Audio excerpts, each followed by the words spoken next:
Okay, can we try to start with a few minutes of delay? Thank you for. It was a bit of a short break, but I hope you enjoyed the walk through the building, and I think not too many got lost on the way back. We are missing still one of our speakers, but I've been told he's coming, and he's the third on the list, so we have time. But let's get it going because again we have not so much time. As you see from the program, a panel discussion will look at disability inclusive policies at workplaces. We already have heard some good examples this morning, but we'll hear some more. And we have 4 speakers joining us. If you're okay, I will introduce you one by one before you speak, because if I introduce you all 4 at the same time, it's a bit. So I will start with the first speaker on the program, sitting directly to my left, Annie van Drot, Diversity Project Manager of Sodexo, and her short CV says that she's a Diversity Project Manager at Sodexo, where she has worked for more than 26 years in a variety of positions, ranging from marketing to human resources and client retention. In her new role, congratulations, Annie is responsible for all actions concerning people with disabilities, as well as other diversity groups. With a master's degree in English and Spanish, Annie plays an active role on Sodexo's Global Diversity and Inclusion Task Force, collaborating with various countries and entities to promote diversity initiatives. Annie, the floor is yours. Thank you, Stefan. No, that was the one. Yes, but full screen, maybe. Yeah.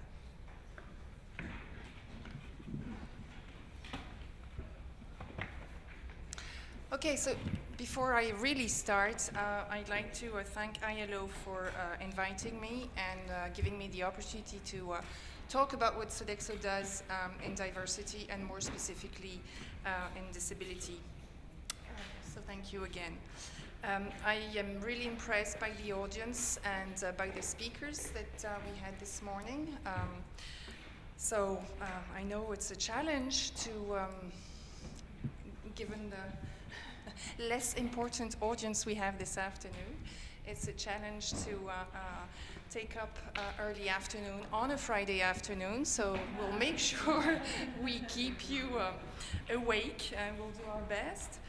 So, and keep up the level that we had this morning. So I'm assuming most of you know about Sodexo. It's a global company implemented in 80 countries, serving 75 million consumers per day, and with more than 420,000 employees. So a big company.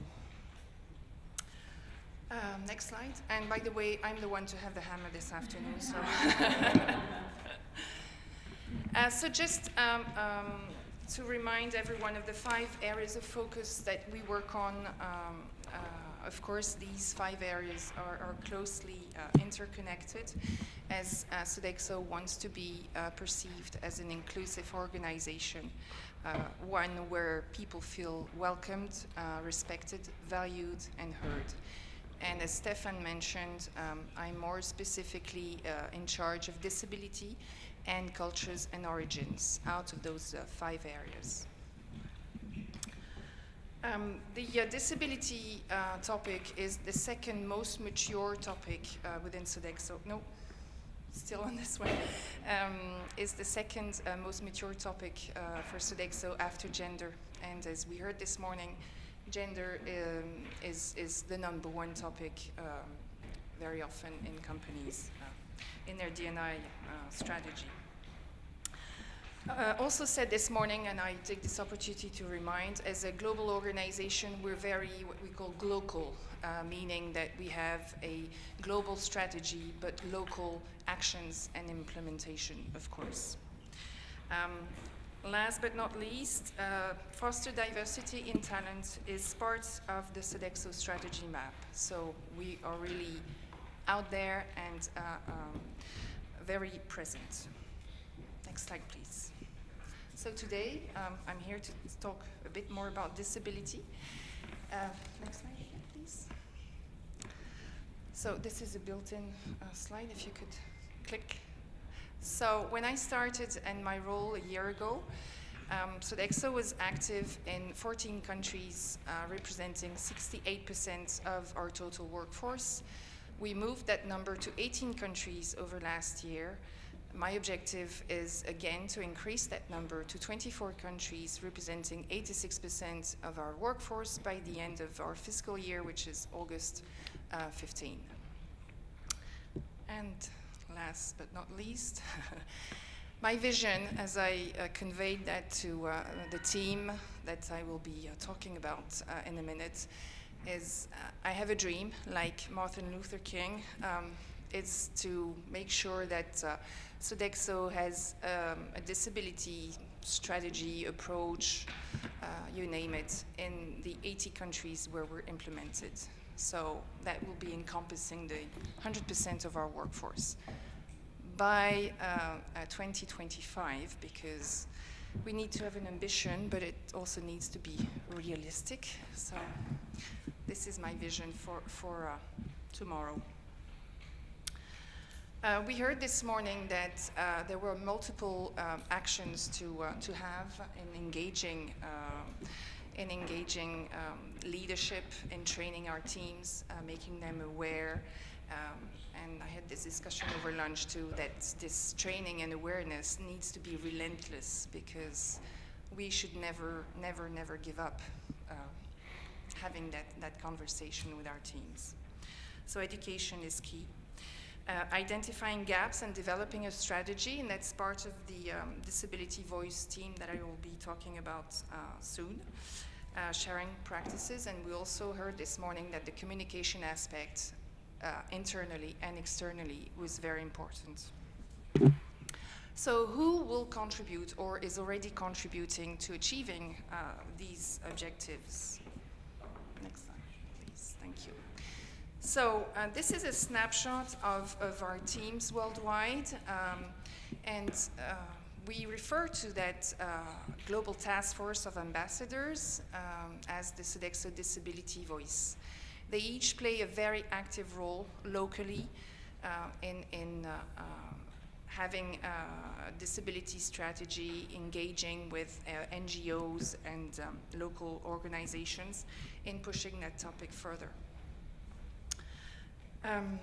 As it was said also this morning, collaboration is key, and I will quote an African proverb that I keep on reminding our teams, which I love. It says, "To go fast, you go alone. To go far, we go together."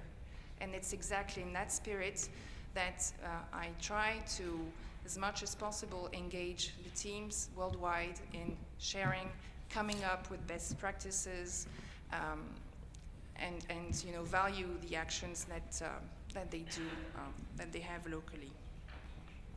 They are mainly HR representatives, also, although we have some managers. Some of them are full-time dedicated people to disability or diversity and disability. Most of them are HR managers, talent managers, recruiters, and so on. So for the moment, we have 80 members from 20 different countries. And the objectives, as you see on this slide, are multiple, but I mean, it's common sense, and we've heard this morning talk about each of those points. The last one is maybe something that is more linked to our global positioning. We're a leader in quality of life services, so we also want to make sure that we provide quality of life services to our people with disabilities. Our people and the people of our clients' people. So this highly engaged and committed team, I invite them every 2 months for a webinar, and we share for an hour and a half the best practices that have been developed locally, so that we do create that momentum. So what have we done so far? Part of the things that I do is try to put at their disposal as much information as possible for them to have the right approach and know how to approach disability in their country. The first thing that was developed before I started in this role was a business case. Now, I know everyone talks about a business case. I'm always a bit sorry that we have to talk about a business case to treat people properly. But we live in a world where we have to justify our actions and, you know, demonstrate the ROI. So the business case is there to push the right messages.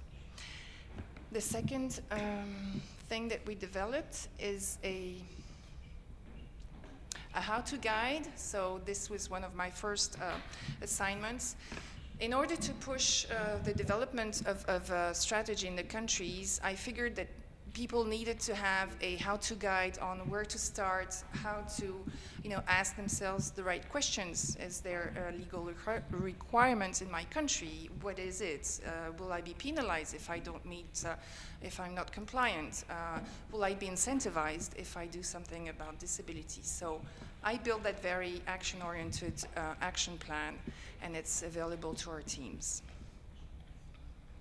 Another thing that was developed last year, and that's within the frame of our December 3rd communication around International Day for People with Disabilities, is valuing our colleagues within Sodexo, and we edited this booklet, this book of portrait, where you have 22 talented Sodexo employees who talk about what their disability means in their day-to-day life, how their manager has integrated their disability, managers or teams, and how they make the difference in the company.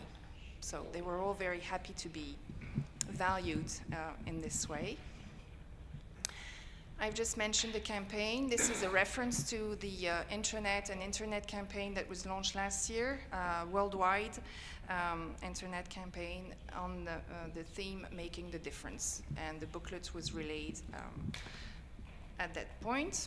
And the last document that they have access to, amongst others, is a disability white paper that was issued by the US because in March last year, I think, there was a new Department of Labor issued, and we referenced this morning with Stephanie, in the US, new regulations in the US. So we now have to demonstrate that we take actions with this topic, and this document is a recap of all the actions that have been put in place within Sodexo. What's not mentioned on this slide is also, of course, the access to online training, because as I said, awareness and training is our key. So our teams also have access to training, online training. And the policy, which was also mentioned this morning, is also accessible to everyone via internet and intranet. I think that's all for this slide. So as I said, every 2 months, I invite the team to log on for a webinar, and then everything that is discussed or brought to my attention is posted on our system, which is called Cloud9, as well as the recording of each session. So people who are far away in different time zones can have access to the information and can play it as often as they want. I don't know if it's really clear, but I also post information from ILO, so the newsline and the annual report. And the disability factor video is also part of our business case, by the way. So I'm highly relaying information from ILO too.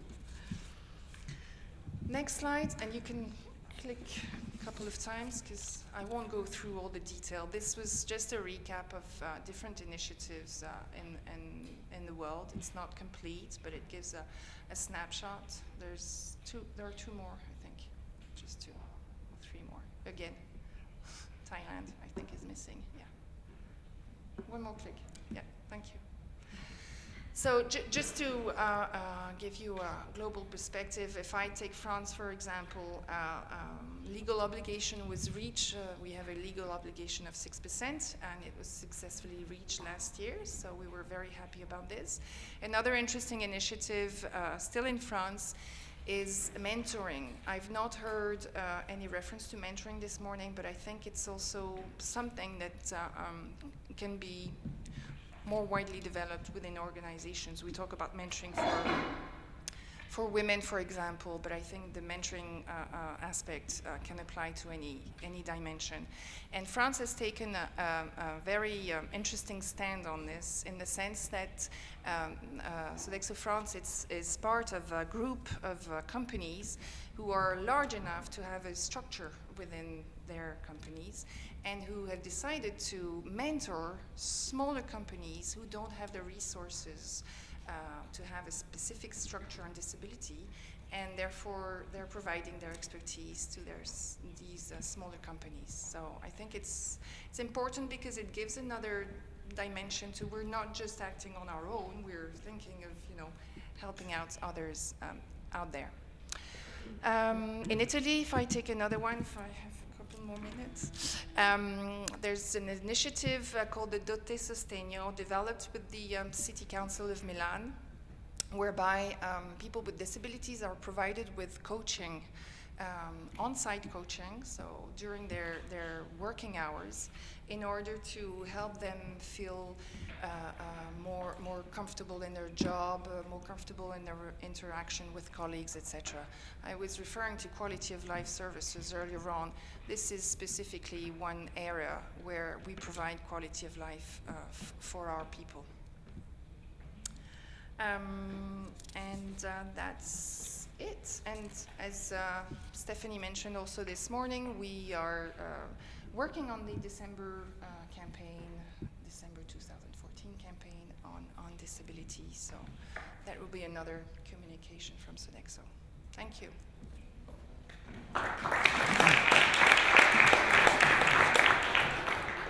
Thank you, Annie, and thank you also for making publicity of the ILO. She was not chosen as panel speaker because of that, no? But just to make that clear.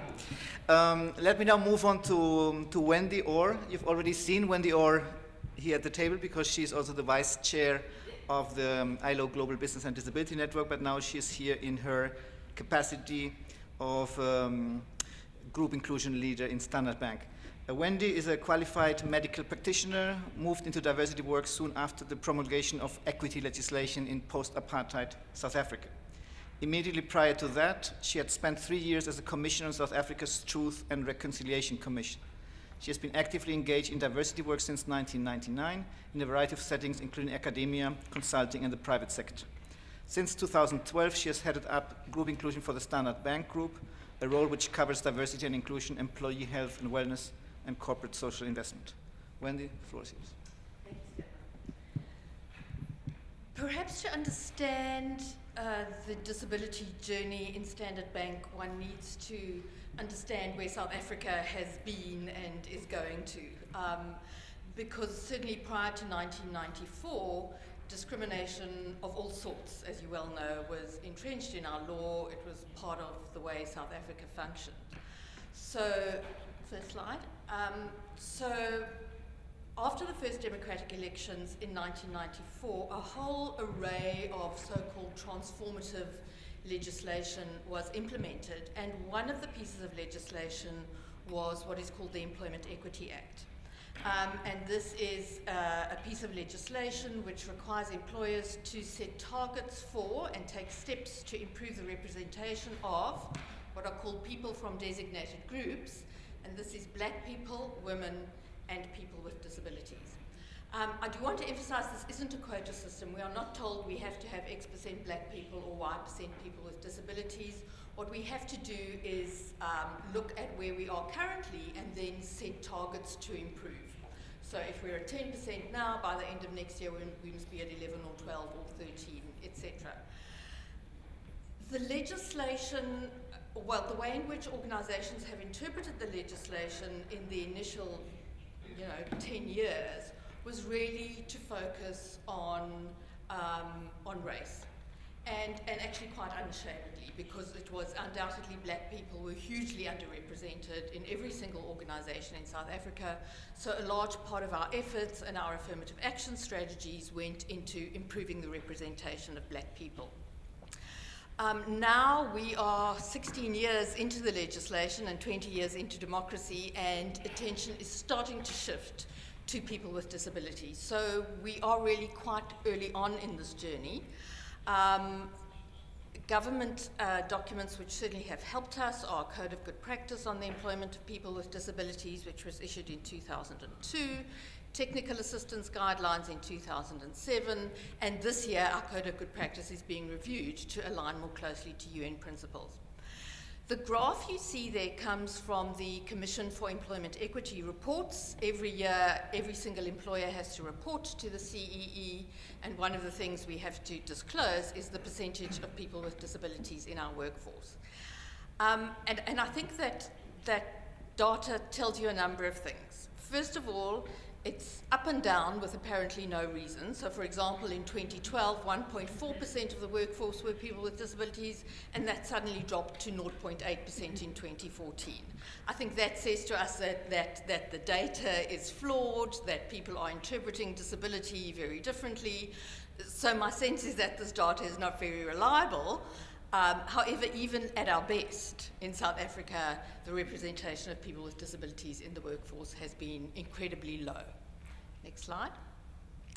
So it's obvious that simply chasing numbers, simply setting a target and saying we're going to get there is not having the desired impact. So at Standard Bank, we've decided, while still obviously seeking to recruit people with disabilities and to improve representation, to focus more coherently on the internal environment that we are creating so that we can become a disability competent organisation. And there's a whole range of things that we seek to achieve and implement. One thing which we believe it's necessary to have in place are policies and procedures. And while people might think, well, it's not about what's written on the piece of paper, it's about what you do. Emerging from a history where the policies and procedures entrenched discrimination, we feel it's important to have policies and procedures which do exactly the opposite, so which entrench human rights and which entrench the responsibilities of an employer in terms of people with disabilities.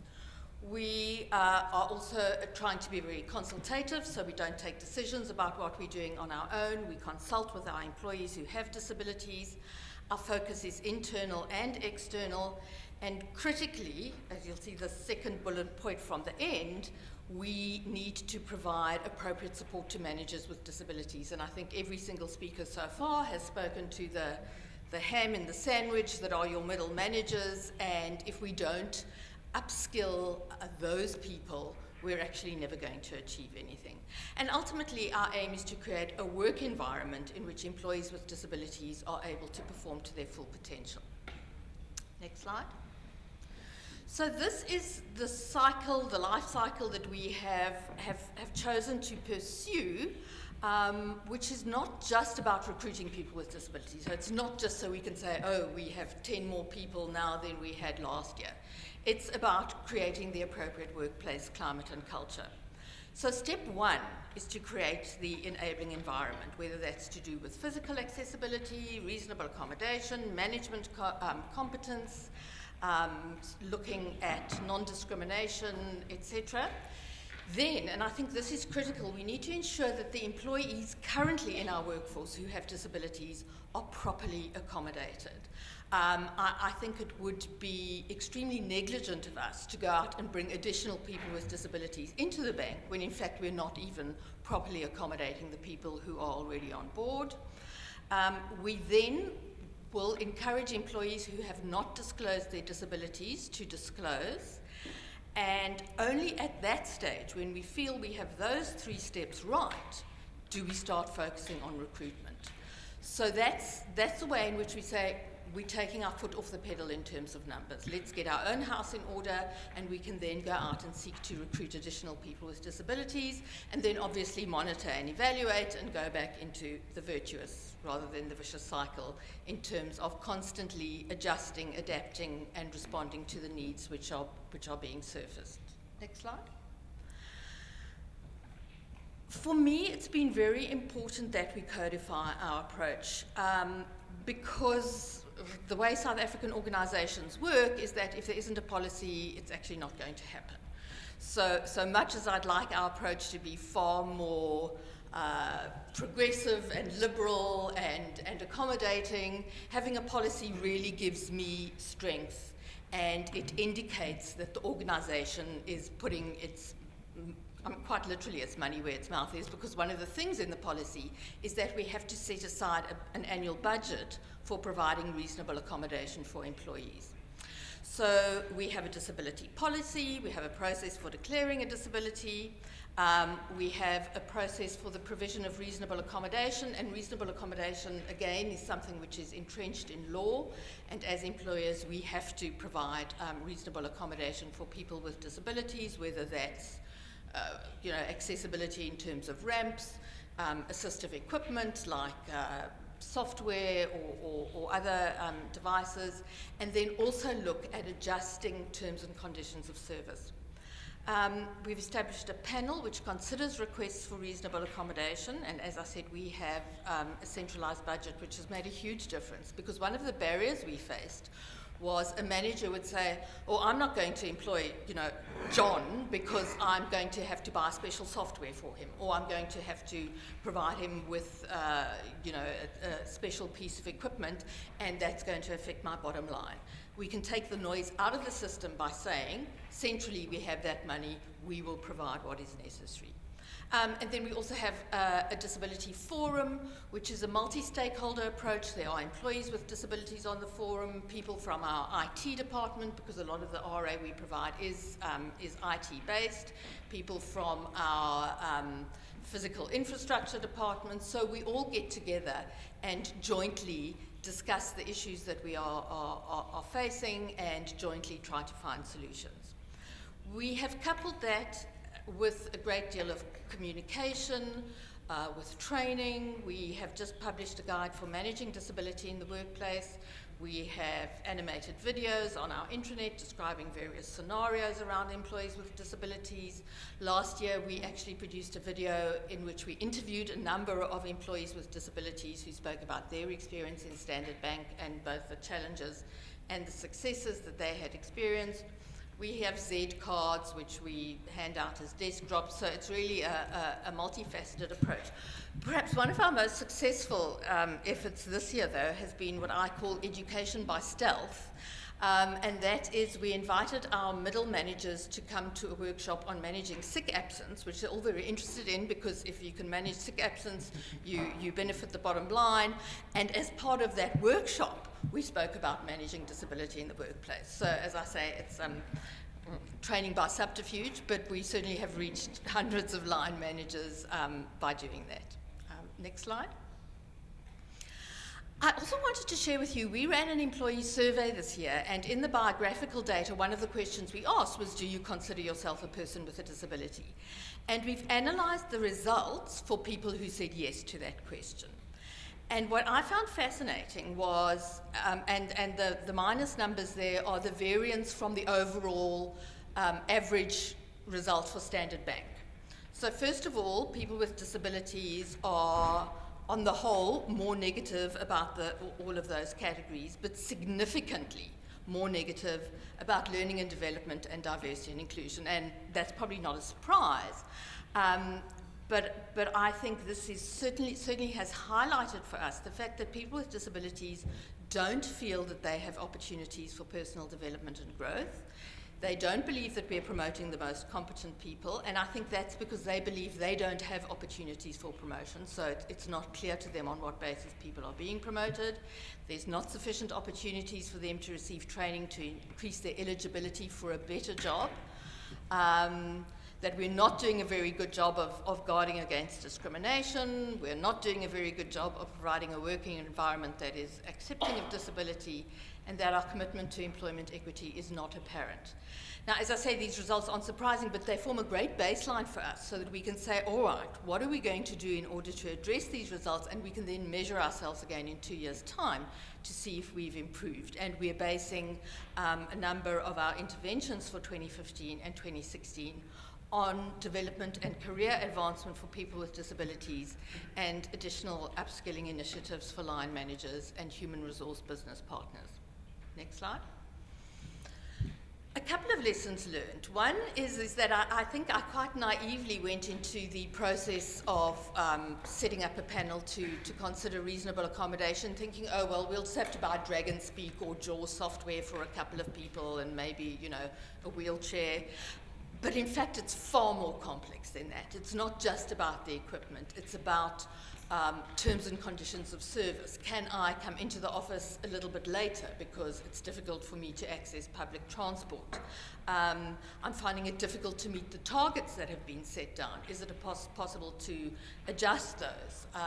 You know, I'm willing to work on a Saturday morning to make up targets, but I can't meet the daily numbers. So we've really had to adopt a multi-stakeholder approach in which we involve the line manager, human resource business partner, occupational therapists, sometimes people from employee relations, so that we can really engage in a far more holistic approach than simply, you know, ordering a piece of software. And it's logistically a nightmare getting all of these people in the room at the same time. And it's also quite challenging to start to challenge, in particular, managers around things like targets and working hours and time off to see a doctor, because they still have this very rigid idea of what a workday consists of. And then in particular, this issue of the fact that we box people with disabilities into certain roles, and I think that's where the results around no opportunities for growth and development. So if you have a visual impairment, you can work in a call center because you can answer a telephone. Or if you're in a wheelchair, you can, you know, be at a desk job so that you don't have to move around. And, you know, that's fine, but people don't want to stay in those roles for the rest of their lives. They too want the opportunity to advance and grow and have a career path. And in Standard Bank, we are now challenged to think about what those career paths might look at for our employees. I do want to touch briefly on Africa, because what I have presented to you here really is what we are doing in our South African business. And I felt quite strongly that because South Africa is where our head office is, and 27,000 of our almost 50,000 employees are employed in South Africa, I thought we needed to get our house in order there before we started looking at how we might intervene across the continent.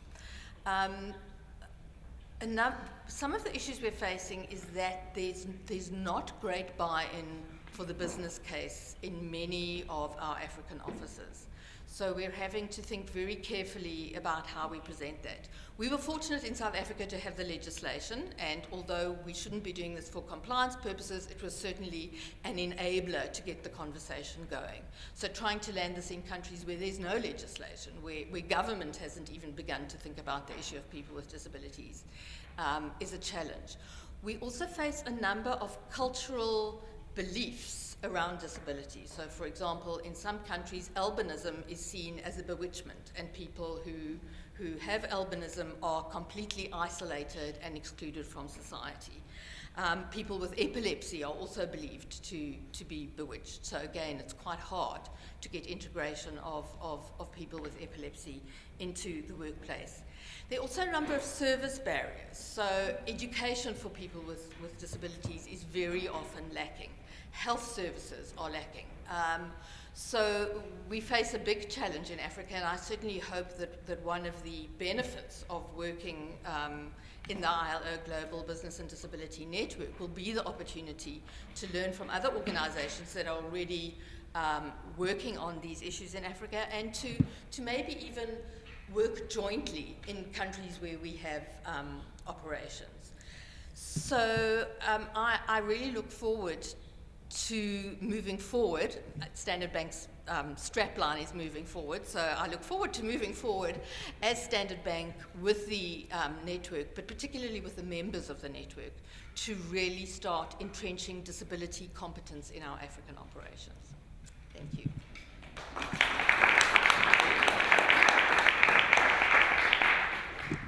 Thank you very much, Wendy. And I'll move on to the next speaker, Yves Veuillet, Global Disability and Inclusion Program Manager in IBM, where he started his career in 1992. He has vast experience in IBM's diversity initiatives across the globe, and he works to improve IBM's existing disability inclusion programs.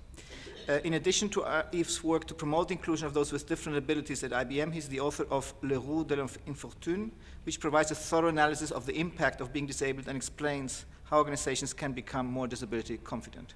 Yves, the floor is yours. Thank you. I have not prepared a slide presenting IBM. We all know that IBM is the best company in the world, so I wouldn't want to waste your time with this. Next slide, please. IBM has a general diversity framework, which disability is a key part of, along with gender, traditional constraints like gender, age, LGBT, work-life balance. And now we have, coming back to the disability topic, we have what we call the 3 A's approach: attitude, accommodation, and accessibility. Next slide, please. So starting with accessibility, this morning the question was raised about how to transform a best practice into a corporate policy.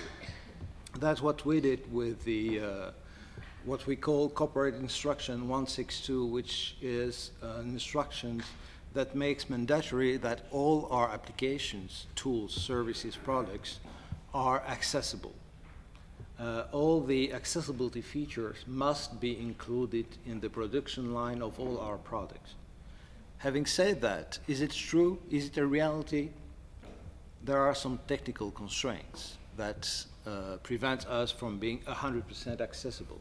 However, we have this corporate instruction, and there is no excuse, there is no option. If there is a solution available to make a product, a tool, services in the IT sector accessible, we must comply with this corporate instruction. This is how you transform a best practice into a corporate policy. Accessible and usable learning for skills enhancement. I've always been asked whether we should deploy or implement programs to facilitate the career development of people with disabilities. And my answer is no. We have to create programs to support the career development of all employees. There is no reason to create separate programs per constituency. As long as we provide the tools and the environment that all employees need to be productive as anybody else, there's no reason to create separate programs. We have a corporate accessibility requirements that I just mentioned, and also talking about physical accessibility. It's a major issue, as Wendy just mentioned, that in some countries with a lower level of accessibility of society in general, it represents a big issue for companies to be able to welcome people with disabilities in their team. And so we have global corporate requirements called the Worldwide Building Accessibility Guidelines, which is composed, well, it's part of the US standard, accessibility standard, which are among the most drastic ones in the world. And so we have a team of building services, HR, architects, and an employee with a number of employees with different types of disabilities that go around the building trying to identify the key issues, and we have some sort of checklist for them to be able to improve it. And without it, it's good to speak about the inclusion of people with disabilities, but you need to do some prep work before including people with disability. You must make sure that your environment is friendly, accessibility friendly enough, and then you can think about hiring people with disabilities. The other way around is awful. It's awful for the person with a disability because there is no confidence, there is lack of productivity.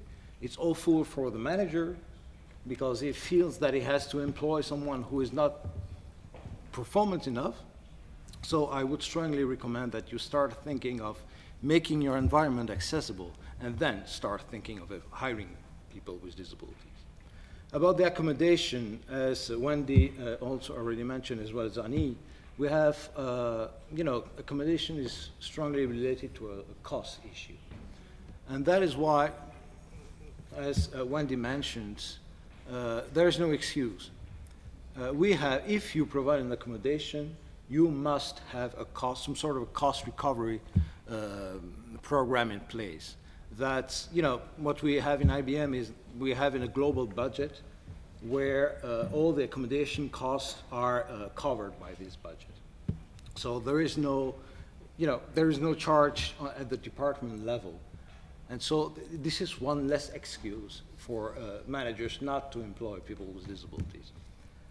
We also have, in terms of, IBM being an IT technology, we have also developed a tool that allows people to, every time an employee requires an accommodation, we have a tool that we call Accessible Workplace Connection, which is quite similar to, an online platform like Amazon, for instance, where employees can, can go and ask for a specific accommodation. They get a catalog of the mainstream accommodations, and they can order JAWS, whatever. And then, but as Wendy said as well, the level of complexity of accommodations is higher than expected.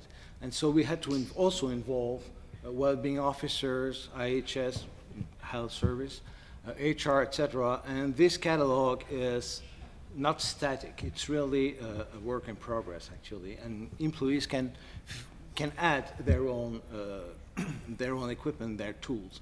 Because in terms of accommodation, the experts of what they need are the employees themselves. So you should always consider asking the employee what he or she believes is the most appropriate tool that that person will need to do the job.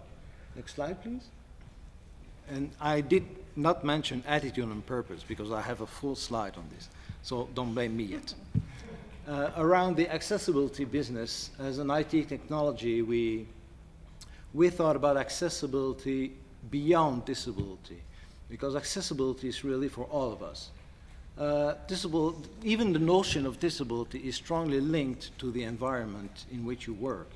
For instance, if you work in a very noisy environment, it makes sense to caption your video, because people will have an equal access to information regardless of their hearing impairment, and also people that are not really comfortable. IBM being a global company, we operate in more than 170 countries, which means that not all of our employees are completely familiar or comfortable speaking English.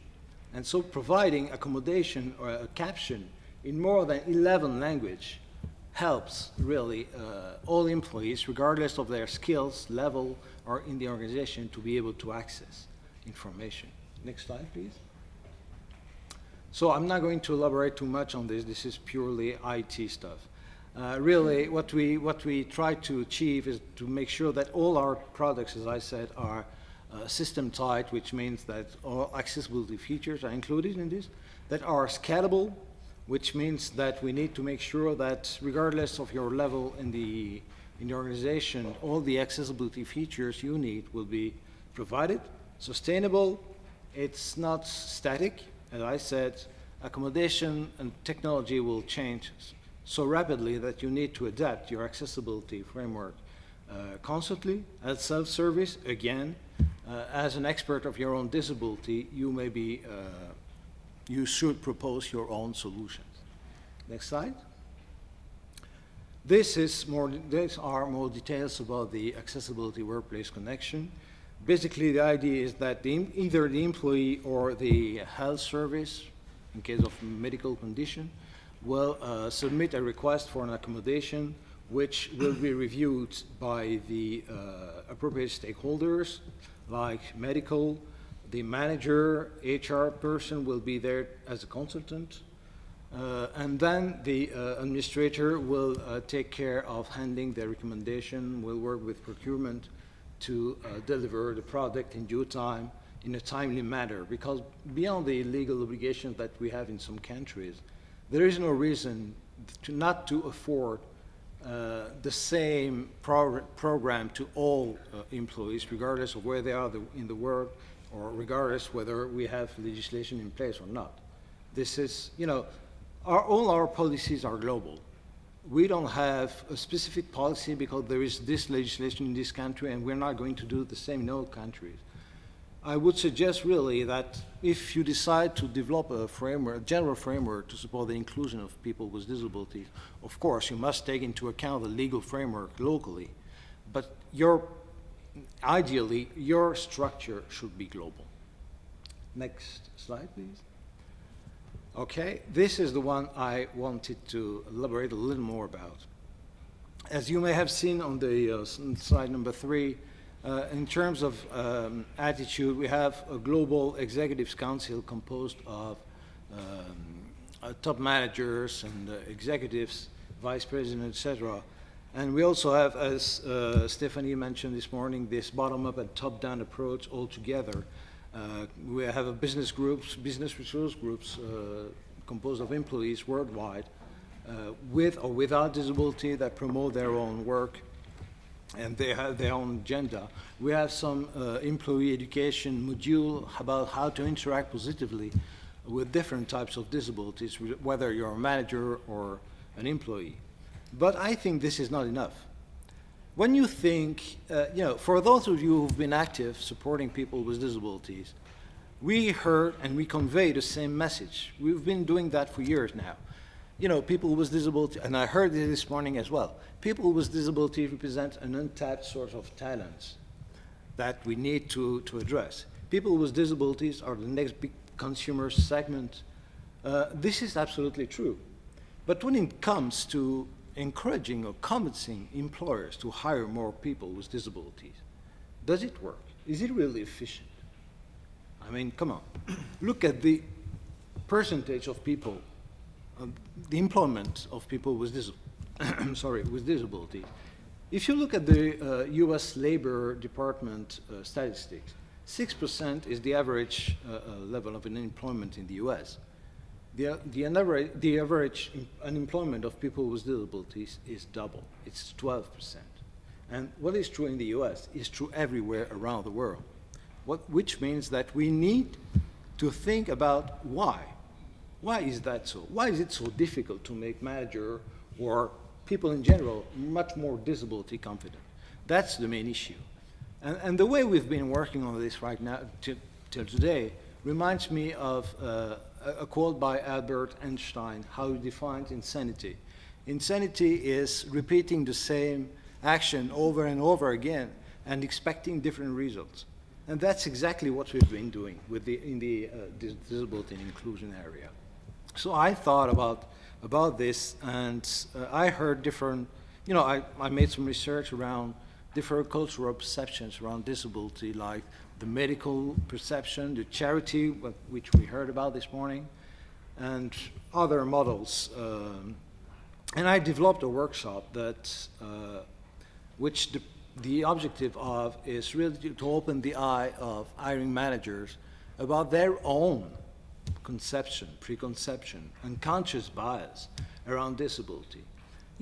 Accessibility and accommodation are things that you can achieve if you have the right people at the right place, if you have the right energy, and if you have the right, framework to support this. But without dismantling these barriers, these cultural barriers, nothing will work, nothing will be effective. Because even if you have an accessibility and accommodation policy in place, a very robust one, if you're not able to make your manager confident hiring people with disabilities, it won't work.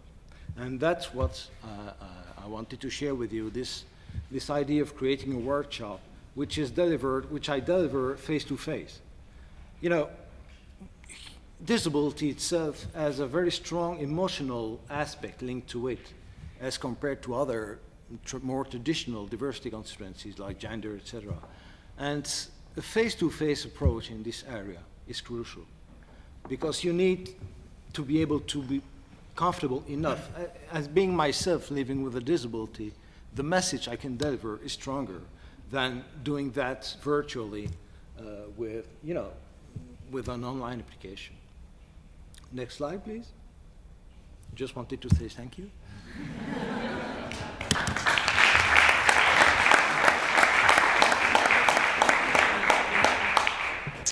Thank you, Yves.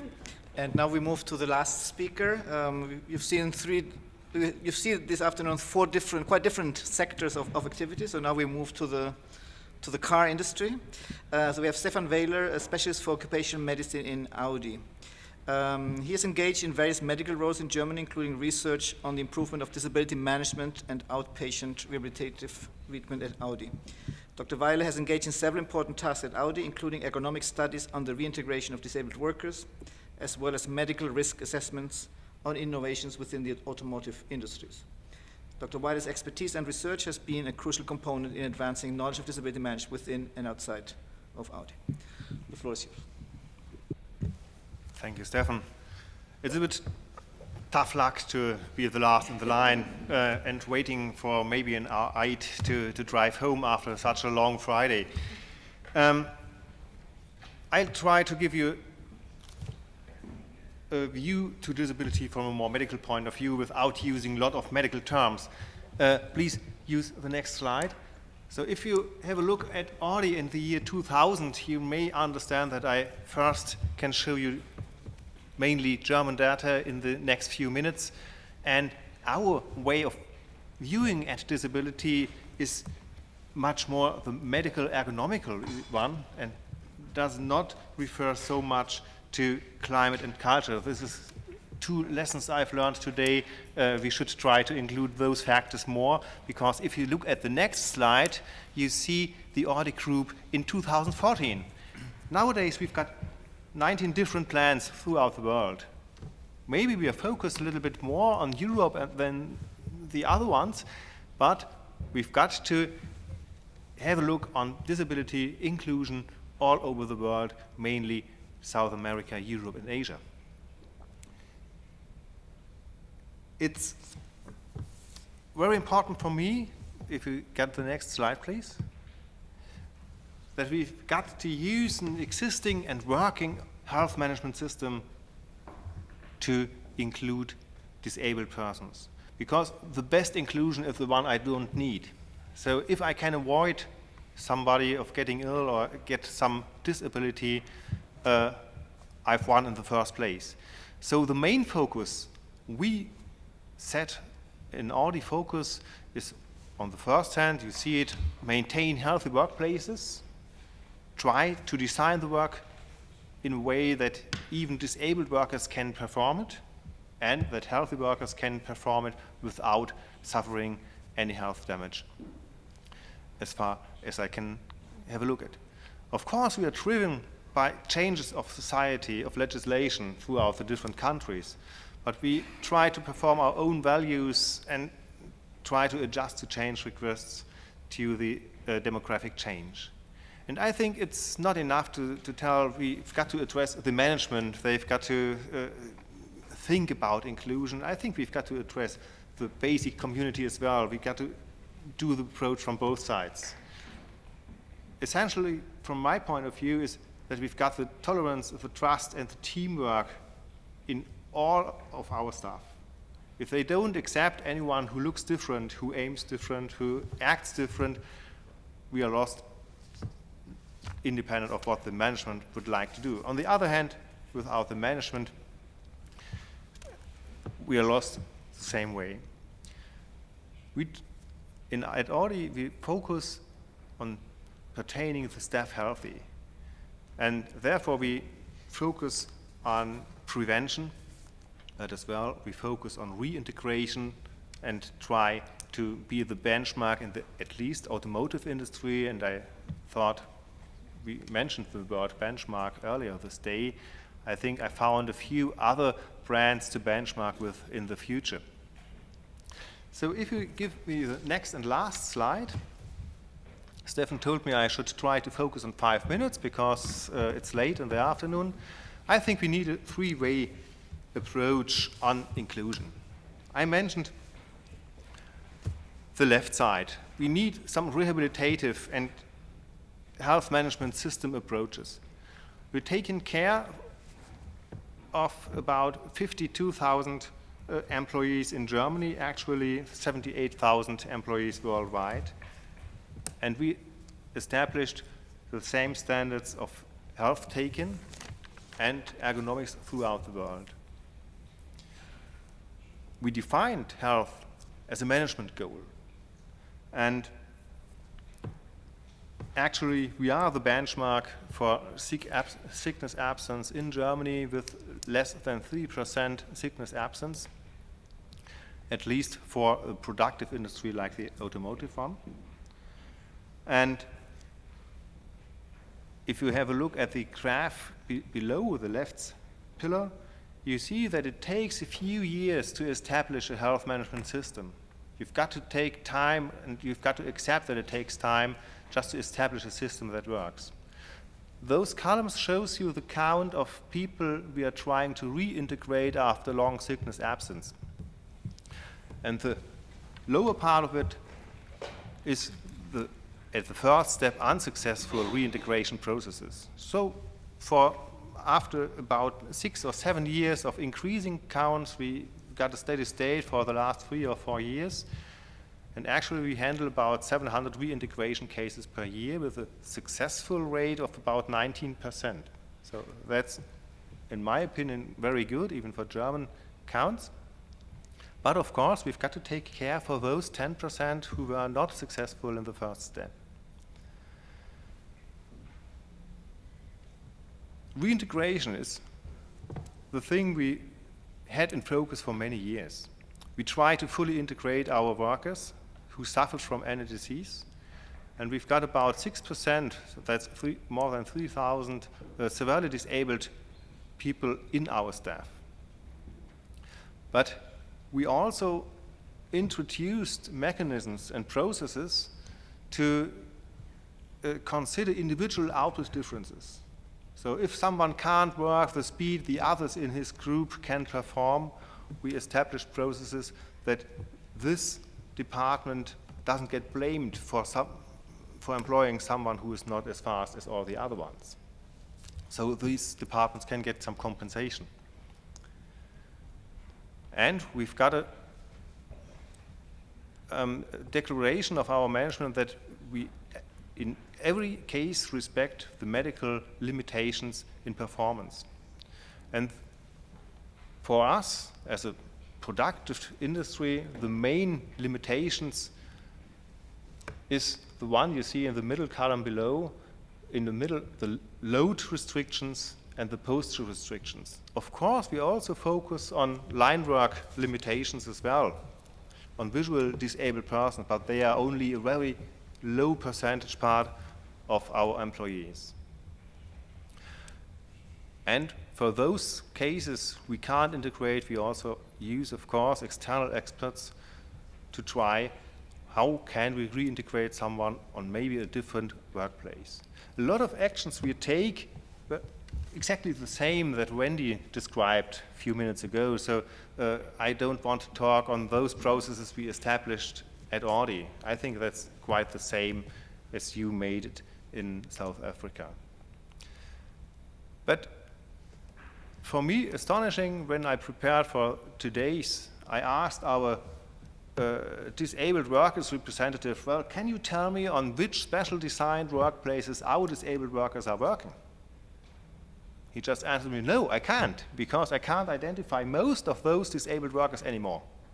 Maybe we see some sign he's got a severe disability, but he didn't know more than 5 or 6 specially designed workplaces where we made special efforts to integrate or to include disabled workers.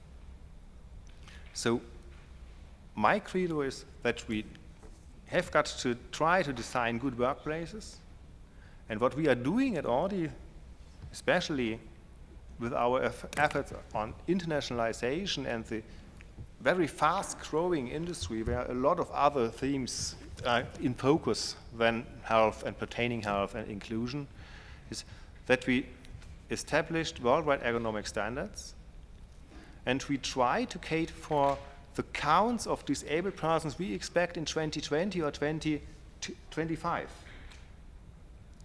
So we know what amount of disabled workers we face today, and we try to make them virtually older. And if we build a new plant, we, from the first step, include enough workplaces for disabled workers even today, because I think that it's much cheaper to include it in a new line than to rearrange it in a running one. And we also gather apprentices with disabilities. So if you look at the slide, you will maybe say, well, it's only 1%.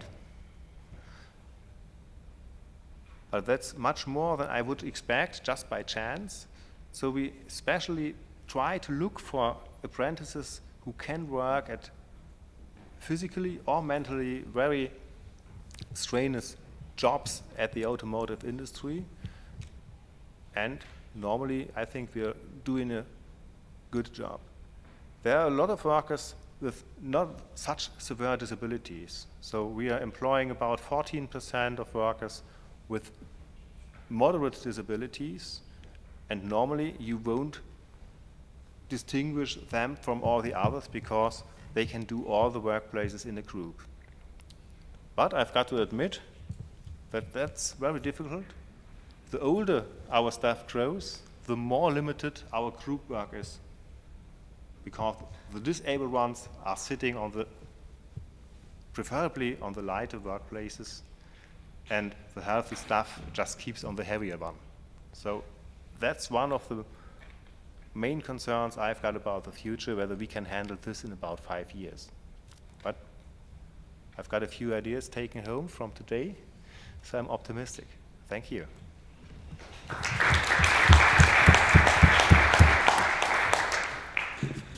Thank you, Stefan, and thank you also for being short, which gives us a bit of space for taking a few questions from the audience. So I have, can I see how many more we have? 1, 2. Okay, let's start with, and 3. Start with Srila. Please be very short so we can have enough time for everybody.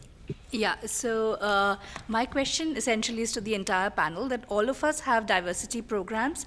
We have, like, unfortunately, parallel programs for gender inclusion and for disability inclusion. What I am struggling with is how to get gender inclusion into a disability inclusion program, because there are such few women with the qualifications required to bring them in. So the gender inequality amongst persons with disability in our company is like very, very high. So if there's a solution that we can take back from here, it would be great to know. Okay. Can I take the question from the back? Thank you. My name is Isabel from EY. My question goes to Stefan Weiler, because you mentioned that health is a management goal, really, and I was wondering how that works in reality. Have you set specific targets? How do you measure it, and is there any consequence? That would be very interesting. Thank you.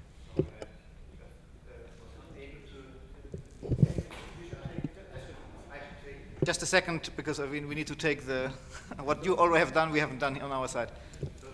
Okay, sorry. I was just wondering, you said health management is a management goal, and I was wondering how you said, if you set specific targets, how you measure it, and if there's any consequence if they're not met. That would be very interesting. Thanks.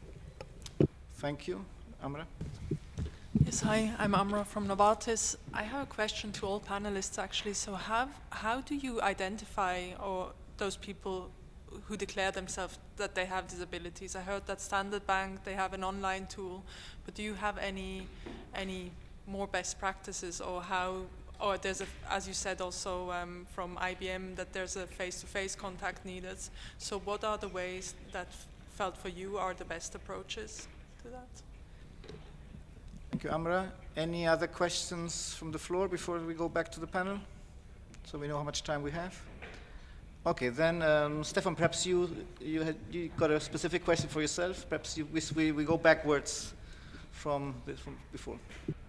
Yeah, the question was if there are any consequences for the, I assume for the management if they fail some health goals. Yes, there are. They just get paid less. So they don't get so much tantieme. And well, in the very hard case, if you fail it for a few years, I've already seen 1 or 2 managers who had to switch their jobs. But that's the ultimate ratio. I guess this is the German approach to certain things. Yves, over to you. All right, coming back to your questions about how to encourage people with disabilities to self-declare, we indeed have an application, an online application where people can self-declare. But then the question is, why should I declare my disability? What's in it for me, right? So in some countries, there are some statutory benefit by declaring your disability, because in some countries the government will partially sponsor the provision of accommodation, and you can also get some advantages by declaring your disability in some countries. So in these countries where we know that the legal framework is in favor of declaration, we issue specific communication every year to encourage people to do that. And then for all countries, regardless of whether legislation exists or not, we have, the main purpose of this indicator is really to make sure that all our employees do have equal access to career development and leadership technical development opportunities, which means that if you declare your disability through this tool, it will be anonymous. Your manager will not be aware of that. But myself, as a global, in my capacity of global disability program manager, I will have access to the names, and I will make sure that these people, based on their performance, will be able to get invited to technical and leadership development education and training, so that they can develop their career like any other employee. Thank you, Yves. Wendy? I'll start off with the gender inclusion question. Interestingly, in South Africa, that's not such a challenge. Probably about half of our employees who have declared disabilities are women. For us, the bigger challenge is the fact that because of the historic disadvantage in education, health, social services, very few of our disabled employees are black. So that's our challenge rather than the gender issue. In terms of identification, I think we have a similar process to IBM. There are a number of points or opportunities for people to declare disabilities. First of all, on employment, they get a biographical questionnaire, and one of the questions is, do you have a disability? Yes, no. Obviously, people don't have to declare. Secondly, we have an online tool. They can go onto our employee self-service facility and declare disability. And then we also run occasionally what we call declaration campaigns, in which we do try to communicate the advantages of declaring a disability, particularly around the provision of reasonable accommodation, and we try to assure employees that this is about accommodating them, about creating opportunities for them, and about ensuring that they are enabled to perform to their full potential. So those are the avenues we use. However, we do know that there is still significant under-declaration of disability, and one of the reasons we know is because in the survey that I showed you, the question was there, do you consider yourself a person with a disability? And because that survey was anonymous, far more people ticked the yes box in the survey than we have declared people with disabilities. So we know that there's still a lot of work to do in that regard. Wendy, let me be curious. How many people did define themselves as disabled, as percentage? 3.5%. And our recorded is 0.9%. Okay, because I think it's quite a significant information. Thank you. Annie, over to you. Another way we've seen, and it started in the US, is to also, I was talking about training and relentless communication earlier on. The US have developed a program, an awareness program, targeting, of course, everyone in the organization, and pushing people to be the voice of people with disabilities. Ambassadors, as I was saying earlier on, and sort of helping people with disability or people who have yet non-disclosed their disability to do so and the benefits of doing so. I think by communicating that Sodexo wants to be an inclusive employer, and by making sure that people understand that if they're not counted, they don't count. So, and you know, conveying the right messages. We also have an online tool for disability disclosure in the US, for example. In France, there's what we call Mission Handicap, a handicap mission. With relays, different contact person in the regions, so that can be also brought up to the Mission Handicap. To echo, or rather to talk about the engagement survey. We've had an engagement survey for a couple of years within Sodexo. Every 2 years we survey 98% of our population worldwide. The survey is translated into I don't know how many languages, so we get to the site level, and we were happy to learn very recently that diversity, it's not specific to disability, but diversity in general, and disability is part of it. People have answered, we've earned +9 points compared to 2 years ago to the question, Sodexo values diversity in the organization. So very proud about that result, and it does mean that by having that continuous communication on our engagements, by having leadership support, and also by pushing our leaders to talk about diversity and disability is also a good way to create that momentum. Thank you, Annie. If there are no other burning questions, I don't see. You've been very silent this afternoon. Please. One of the areas that I don't think we touched upon is we've talked about from the employer side and changing the corporate culture on the employer side. What about on the employee side? Persons with disability, like for example in Saudi Arabia, they have been dependent, they have been used to, getting taken care of, and really they have not been taught to take care of themselves and to become employable. What can you share with us, schemes or practices that you have done where you've dealt directly with the employees? Thank you. Take that as last question, if that's okay. Who wants to? Eve, you want to go give it a go? That's a very good question. I should have mentioned this before. There is a major difference between people who acquire a disability over the course of their life and people who are born with the disability.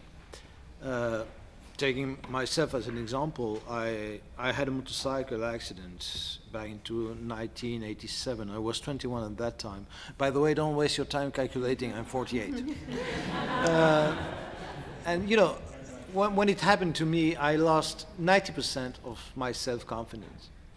And then, when you lose your own, when you have to revisit your own identity, you will have a tendency to expect everything from the others. You will expect the world of education to provide you with the skills you need. You will expect the public sector, the government, the business to provide you with chances to find a job, to get a job. And you will wait for the society in general to accept you. But as you said, what do you do for yourself? It takes years to integrate this new factor in your own life. And then there's nothing much you can do about it. You have to go through some sort of an emotional journey. And then when this journey is completed, then you can be the ambassador of yourself, of who you are. And then the society has a role to play. So what we do in IBM is that we encourage the creation of employee resource groups, of people with different disabilities that come together to express their frustrations, to have their own agenda, how they can be the actors of their own inclusion within the company, beyond this general framework around the inclusion that we already have. And the second approach that we have is to promote role models internally, so that you have people that are successful in the business, and living with a disability, people will say, okay, this guy can do that, why cannot I do that myself? And so that's how we do it. Thank you, Yves, and thank you, for raising a question. I think this brings us to a nice end, this panel. I would ask Shauna to join us here in the front. While she joins us here at the front and says a few final comments, but let me first encourage some clapping to our panel, if that's okay.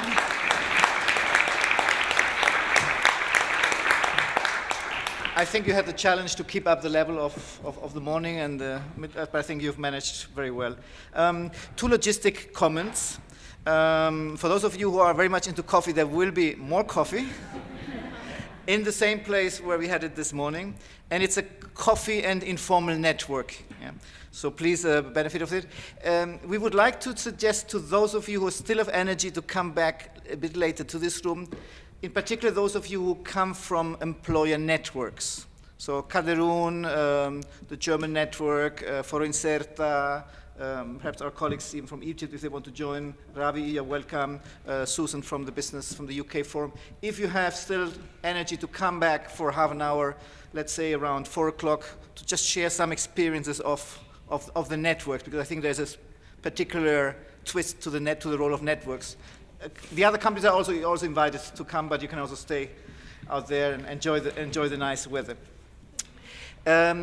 Second and last comment, if we are not circulating an evaluation form and all that, I mean, we are too old now, I think, to do evaluation forms, but if there are any comments or suggestions in terms of something that we could have done differently, that we should think about it when we organize a similar event, which we will do next year, please just send us an email so we can take into account your useful suggestions, if that's okay. Shauna, over to you. Thank you very much, Stefan. First, I'd like to say how pleased and deeply honored I am to be taking part in this meeting of the network. As Deborah France mentioned this morning, the ILO arm of the network is the Employers Activities Bureau and the Gender Equality and Diversity Branch. I come from the latter part, from the Gender Equality and Diversity Branch. As I took on this role relatively recently, this is my first meeting of the network. I found it extremely interesting, informative, and thought-provoking. One speaker said that each of the issues raised and some of the questions we could be here for 2 days discussing, and we'd still have more to talk about. Clearly, this won't be our last discussion, and I'm certainly looking forward to the next one.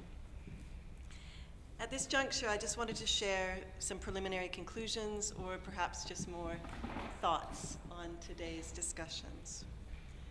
What comes out clearly today is that the ILO Global Business and Disability Network is making a significant contribution to the promotion of the employment of persons with disabilities. It's also clear that the message of the importance of disability inclusion resonates best in the private sector when it comes from other companies. Another point that came out clearly was the importance of partnerships and collaboration. A number of you said we cannot do it alone. The network was described by the chair of the steering committee as the only truly global collaborative platform on this issue. That makes us very unique. It makes us very special. It makes us very powerful. Through the examples of the network members and other companies, we've been reminded today that disability inclusion is not something that should be considered as unusual. What came out loud and clear to me is that where there's a will, there's a way. We heard about the various dimensions of accessibility, accommodation, the importance of addressing discrimination, stigma, and unconscious bias. One of the things that really struck me was this importance of transforming mindsets and attitudes. Now, I've been working in the area of equality and non-discrimination for a lot of years, and I won't give you the numbers because you might be able to add up my age. That said, the most difficult nut to crack is the issue of attitudes, and that's even when we're just designing policies, when we're even at the before that we're in the conceptual stage. The number of people who say, oh no, you don't understand, it's a cultural issue. You don't understand, we can't change attitudes. It's too hard, it's too long term. So once we get there, the barriers come up.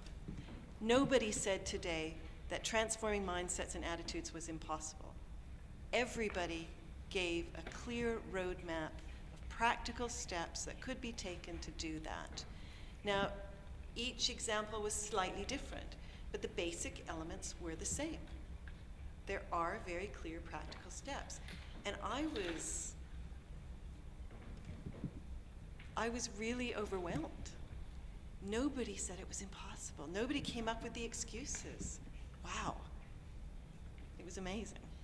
So thank you for that. The examples presented during this meeting, including those that are in the publication that's been launched today, highlight the positive impact of disability inclusion for companies. And we can use those examples. We in the ILO, you in the companies, you in the NGO world, those examples we can flag and say it can be done. As a global employer, the ILO faces similar challenges around disability inclusion. As our Director General mentioned earlier today, and I was very happy to hear it, the ILO is reviewing its own approach to disability inclusion, and he said that we will soon be adopting a new strategy and action plan in this context. We've been working very hard on that, very long on that. Stefan's been very much a driver of that process, and I was really happy to hear the DG's commitment this morning about that. Clearly, he is behind this issue inside the ILO and outside. So our Director General is committed. All of you are committed. Top-level commitment is obviously a key success factor, and we saw that during all of the panel discussions. The importance of leading by example, including within companies, as resistance and obstacles will not only be external. We've also heard very useful and inspiring practices from companies on how they include persons with disabilities in an effective way. These practices are integral to the ILO concept of decent work for all. Persons with disabilities, like everybody else, do not just want any old job. They want to have the same opportunities in access, in conditions of work, in career development as everybody else. The presentation from the OECD expert on mental health at work shows us that there are still areas that we have to tackle. Within the population of persons with disabilities, those with psychosocial disabilities are faced with even more barriers than others. We've heard that having a job is good for mental health, but not just any job. The quality of jobs matters, which again links very much into the ILO and the decent work agenda. The network has paid and will continue to pay special attention to the promotion of disability inclusion in developing countries. Employment of persons with disabilities is a challenge everywhere, but it becomes even more complex in countries where the majority of the population is in the informal economy. And as we also heard today, there's also a very significant gender dimension when we're talking about access to employment and when we're talking about persons with disabilities. In those countries, it seems that there's no place for persons with disabilities in the private sector. So the recent experiences in India, Egypt, Zambia, and work we're starting in China is very important to overcome this perception. Another key strategy to address the challenge is the promotion of national business and disability networks. Our support to these national initiatives is based on the expertise and therefore the credibility that we have acquired through working with the network. Having been here today, I have absolutely no doubt about the passion and the commitment of the current members of the network. And I'm very much hopeful that we will soon see other companies joining us in our common efforts to transform disability inclusion in the workplace into a natural component of the world of work. On behalf of the ILO, I'd like to reiterate our commitment to the network. We heard that we provide a resource as a convener, providing technical advice, but also as a safe space for dialogue. And we would like to very much continue to do that. Let me close by thanking you all for being here today, for all the excellent presentations, the rich and frank discussion we've been able to have, and also to thank the officials of the Gender Equality and Diversity Branch, as well as the Employers Activity Branch, who have made this meeting possible. And I'd also like to thank the closed caption typist, who had to hang on our every word all morning and could not miss a beat and did a fantastic job. So as I said before, this is my first network meeting, and I'm looking forward to seeing you all at the next meeting. Thank you very much.